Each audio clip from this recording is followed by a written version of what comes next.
Hey, what's up? This is Zach here on the GM podcast. Super excited to be speaking with one of the legends in the crypto space, Sergey. 1inch, how are you doing today? Hi, thank you very much. I wouldn't say I'm a legend. Legend is my co-founder Anton. We are just simple people who are simple software engineers who came to a simple idea, and now just working with a great team, 150 people around the globe. I'm great. I'm really happy to be here in Australia, in this nice country, in nice weather. Yeah, happy to be here. Yeah. Oh, it's so beautiful. It's really raining in Seattle. It's garbage. So it's so nice, so beautiful here. I agree. Same as in Germany. Yeah, right Um, now. cool. So what made you guys decide to come to CryptoCon, Australia CryptoCon? So we were last year here in Australia in Melbourne and recognized that actually he's a good, really great crypto community who actually do more things on centralized exchanges. And we thought maybe we can change it by telling them that they can have ownership about own assets by using non-custodial technology, self-custody wallets, for example, like what we have, 1inch self-custody wallet, and also for swaps. So I had yesterday keynote explain why it's important to have the ownership, so you don't have to trust the next FTX, your funds, so they gamble with it and you will not get it back maybe. And our technology offers a solution where you don't have to trust anyone. It's fully atomically non-custody solution where you just exchange and it's everything happens in a program without people, without intermediates who also earn on that. Yeah, we try to teach a little bit more in the Web3 space. All these people here in Australia, I think 70% of these people are into crypto, what I understood, and would love to see more community like participating in the DeFi space and Web3 space. So before we got on camera, you talked about one of the new features, cross chain. You want to chat a little bit about that and why it's important? So cross-chain is very important. If you look on the liquidity, it's very fragmented.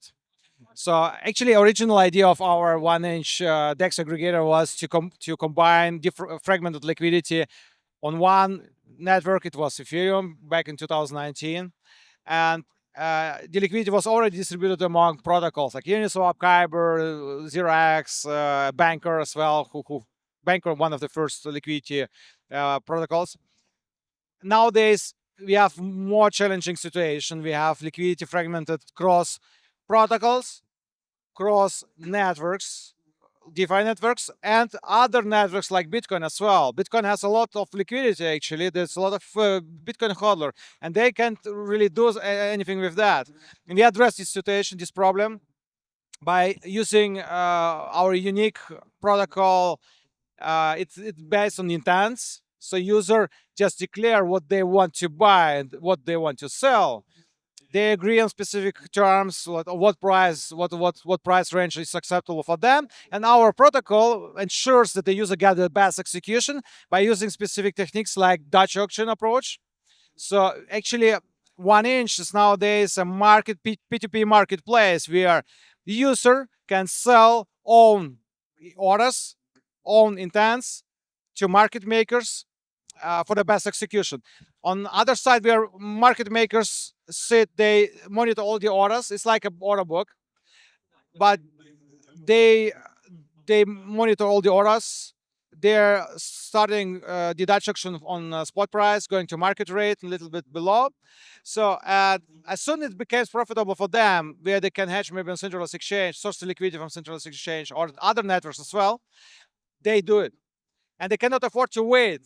And because there are many, they just feel at the beginning almost on the spot price, and means user get better execution 1inch than everywhere else. It's kind of, it was just a theory at the beginning. We launched it 2022 in December, and we figured out that it's actually the really cool thing. And we extended our intent-based protocol with cross-chain functionality by using hash time lock contracts. There was a guy back in 2013. He came with the idea of hash time lock contracts for Bitcoin, and actually no one really used it properly. And I didn't understand why, but I came to the idea that because they didn't have these puzzles, what we have now. We have intent-based protocol, the first puzzle. The second puzzle is the hash time lock contracts. So, and we could build atomic cross-chain swap. Atomic means if something breaks in the middle and maybe the market makers don't settle at the end because they need to do multiple steps, it can roll back. It will roll back, and users get the funds what they wanted to exchange. They will just get it back. Yeah. So it's process normally under 2 minutes you can settle already cross-chain swap. And you as a user you don't need to do any transaction. You just create an intent. It's off-chain or it's just a signature. It's shared with the 1inch network and then and the market makers. And the whole all these steps, all the transactions, what needs to be done on two chains are done with market makers, professional market makers. You as user, you have seamless user experience similar to centralized exchange, but in self-custody manner. So you don't trust anyone. You have no deposits to centralized exchange, or like well, you have seen what's happened with FTX, right? People deposited and they gambled with the funds of the user. We remove this possibility at all by using really nice technology. Yeah, combination of these few parts, what introduce a really good user experience and high safety for the user. How would you say that 1inch continues to stand out with the all the competition sort of entering the space? Because it is getting more and more competitive. And it's great. It's great for the user. And we are coming from hackathons. 1inch was built on a hackathon in New York City in May 19th May of 2019. Oh my God, time flies, right? Yes, already 5 years ago, more than 5 years. It feels like I was living already 10 lives. I feel you. Yeah. So 1 year in our world is 10 years in traditional world, I would say. So we started with the aggregation. We invented aggregation. We had 100% of market share. Market was really small. Then we got 0x doing the same. Others came, Paraswap came, who started also to aggregate. And then Uniswap came as well. Uniswap actually used our fusion, rebranded it under our own brand, used the same Dutch auction approach and told it's its own innovation. But it's okay. I'm very okay with this. At least they mention us in the white paper. So they actually onboard more people into the market. So they grow market with us together, and I like it. I tell everyone we have no competitors, we have partners. Uniswap is one of our partners. We're working with them. We are also solving behind Uniswap X. We are also operating as a resolver who settle the trades with the users. So we have extra team for that. So we are all one big family who are growing the markets and onboarding more people. That makes a lot of sense. And what would you say right now, like, is sort of the vibe in the Australian market? Like, is it growing in crypto? Are the Australian people bullish? Like, what's your take on the Australian market? What I've heard is that 70% of people here who earn money and invest money, they are into the crypto, but in centralized exchanges. So they Centralized. yeah, Uh-oh. they trust people, and people There become hasn't greedy. been FTX Australia yet. I hope that it will not happen. What I have heard, regulators are very strict here and looking that no one fucks up like FTX did. Um, so, but anyway, we have a huge opportunity here to educate people that there are non-custody solutions. There is a world where you have the ownership about your assets, and you can use it to exchange in P2P manner your assets without trusting anyone. Yeah. So we see this huge opportunity to be here. What do you think is the biggest misconception that people still have about crypto? The entry point for most of the people is the entry barrier is really high for everyone.